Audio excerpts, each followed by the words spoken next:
Hello साथियों, writ exam 23 जुलाई 2022 math का एक बहुत शानदार क्वेश्चन। आप इसे देखें। सही अवरोही क्रम क्या है? एक होता है आरोही क्रम, यानी कि संख्याओं को बढ़ते हुए क्रम में लिखना होता है। सबसे पहले सबसे छोटी संख्या, फिर उससे बड़ी, फिर उससे बड़ी, लास्ट में सबसे बड़ी। एक होता है अवरोही क्रम, इसमें सबसे बड़ी पहले, फिर उससे छोटी, फिर उससे छोटी और सबसे छोटी सबसे लास्ट में लिखी जाती है। हमें क्या करना है, पहले हमें चेक करना है इनमें कौन सी बड़ी है कौन सी छोटी है। देखो, एक तो संख्या दे रखी है हमें 1/2, एक दे रखी है 2/5, एक दे रखी है 3/4 और एक दे रखी है 2/3। हमें लिखना है अवरोही क्रम में। तो सबसे पहले देखना होगा कि सबसे बड़ी संख्या कौन सी है।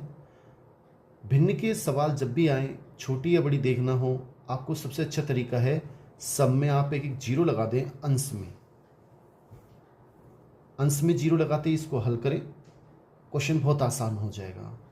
2 का भाग देंगे कितना आएगा? 5, 5 चौक 20, इसमें देंगे तो 4 सत्तू 28, 30 में भाग दें 4 का, 4 सत्तू 28, कितना शेष बचेगा? 2.0, 4 पंजा 20, यानी कि 7.5। और जब 20 में भाग देंगे 3 का, 3 छिंगे 18, 2 बचेंगे, फिर 10, फिर 0, फिर 3 छिंगे 18, यानी 6.6। अब आप आसानी से देख सकते हैं अवरोही क्रम में लिखने के लिए सबसे पहले सबसे बड़ी संख्या यानी कि 7.5 इन तीन चारों में सबसे बड़ी है, यानी कि 3/4, जीरो हमने लगाया था, 3/4 सबसे बड़ी संख्या है। फिर उससे छोटी 6.6 यानी 2/3 है। फिर उससे छोटी 1/2 है, जीरो नहीं लिखना है, जीरो हमने लिखा था। और लास्ट में सबसे छोटी संख्या 2/3 है, 2/5 है।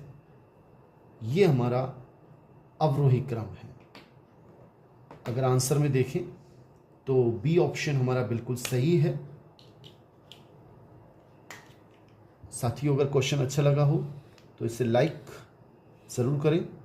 थैंक्स।